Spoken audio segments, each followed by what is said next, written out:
Hello, everyone. Welcome back to JSA TV and JSA Podcast. We are here live from PTC’24 in very sunny and beautiful Honolulu, Hawaii. We are on the last official day of the conference, Wednesday here. How's the conference been for you so far, Bill? Conference is amazing. This is my second year here, and great content, great partners that we're meeting, and great meetings that we've had. So Excellent. It's been excellent. Excellent. So we are here with Bill Thomas, Senior Vice President of Energy and Power Contracting for CleanArc Data Centers. I'm going to chat a little bit for Bill's first time on JSA TV. So we're going to get a little bit of insight from him about CleanArc, why the company was founded actually last year at PTC, right? So this is officially the 1 year mark anniversary. Yeah. So, and then get into some 2024 trends ahead for CleanArc as well. So we can just go ahead and dive in here, Bill.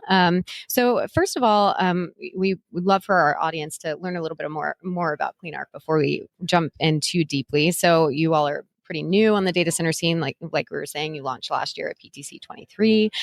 So can you just tell us your elevator pitch around CleanArc? Like, how do you describe the company? Yeah, it might be an extended building that we're riding in, but let me try and give you the abbreviated version of it.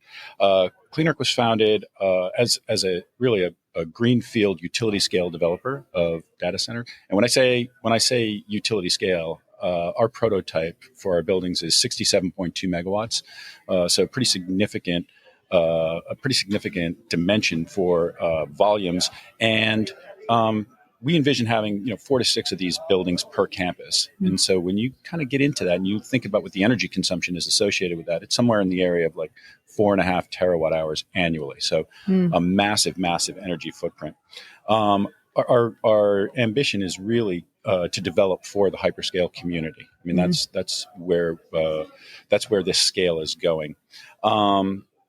We feel like we're meeting the hyperscalers where they are. They all have internal mandates to manage their GHG mitigation, greenhouse gas mitigation, and they have ambitions to power their facilities by clean energy and carbon-free energy in various timeframes, 2030 for some, 2035 for others. And so we're trying to meet them where they are, which is to say we're bundling clean energy solutions along with the digital infrastructure that we're bringing to them. So we're excited to be able to present what we think is a really differentiated product in the space, where we actually use the clean energy solution set to drive our siting.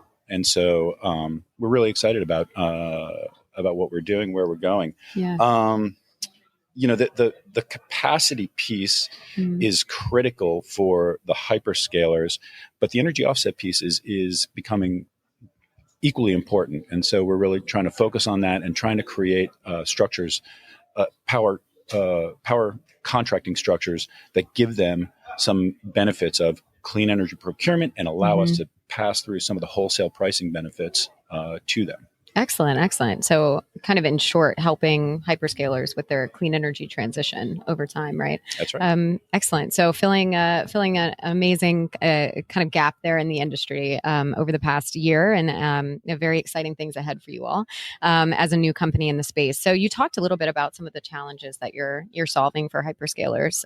Is there anything else you want to add on that front? Yeah. Well, I mean, I think our director of engineering says it the best, which is the data center of the future has not been built yet. And so we really focus on that, and we really try and align our design and our execution with what the future is bringing. And one thing that we know the future needs is scale. And so we're really focused on the scale piece. As I mentioned, I mean, we're talking about 67.2 megawatt buildings, maybe 5 to 7 campuses nationwide. So we're really trying to get to the scale that the hyperscalers are looking for. In addition, we're trying to accelerate our speed to market with those facilities. There's a lot of problems, and I'm sure you've heard it all throughout the week regarding power availability in all of the geographies certainly across North America. And so we do a lot of analysis that we think allows us to get to delivery as quickly as possible. And again, I always use the analogy of the barbell. the physical power is one plate on one side of the bar, and the renewable energy offset is the other plate on the other side of the bar, and they kind of have to be even, or you get a weird workout. Yeah. And so, that's one other thing that we're seeing. Meeting the hourly carbon-free energy piece that the hyperscalers are kind of insisting on is another element that we're trying to bring.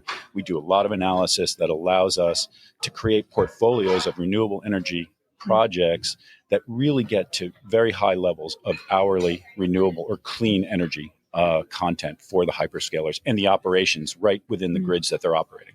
Got it. Excellent. Excellent. Yeah, that's a really great overview of how you all are helping hyperscalers out. And so we wanted to chat a little bit about project that you all have going on. So I'm looking down to make sure I get this right. So you launched an RFP for renewable energy products, and you received a ton of proposals, more than 40 companies. So can you tell us a little bit about that and the excitement around it? Clearly.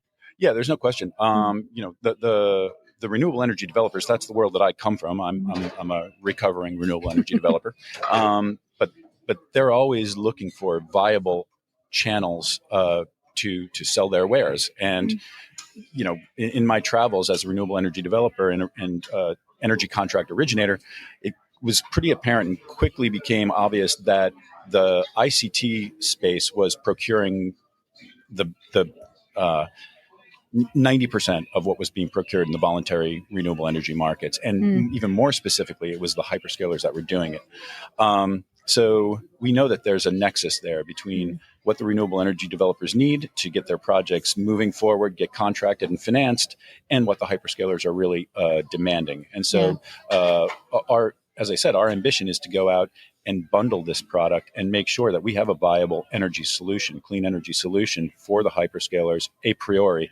And to accomplish that, we ran an RFP this summer.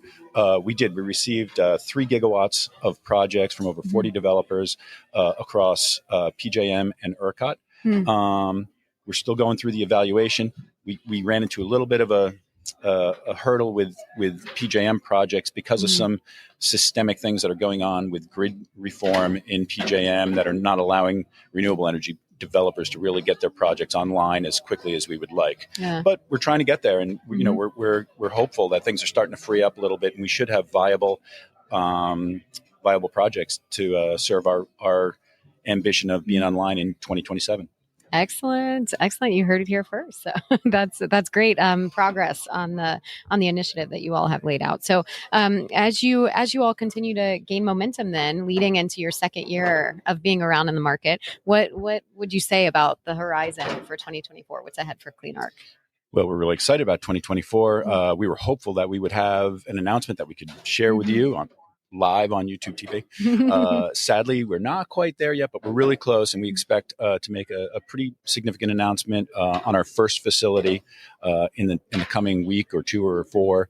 And we hope that we'll be moving forward with our first project in earnest. We've received some really encouraging news from the utility that we're working with, and we look forward to really advancing that project and also advancing the rest of the portfolio. Excellent. So definitely keep an eye on the space on CleanArc. Go to the CleanArc website, check them out on LinkedIn. There's a lot of excitement coming in 2024. And thank you so much, Bill. And if you're a renewable developer, feel free to send me some of your project information. We're always looking. Yeah, connect with Bill Thomas on LinkedIn. Please. Connect with CleanArc and follow them, and make sure you watch that space. So thank you so much, Bill, for joining us on JSA TV today. Thanks, Candice. Thank you. And thank you, viewers, for hanging out with us here live from PTC 24. Happy networking.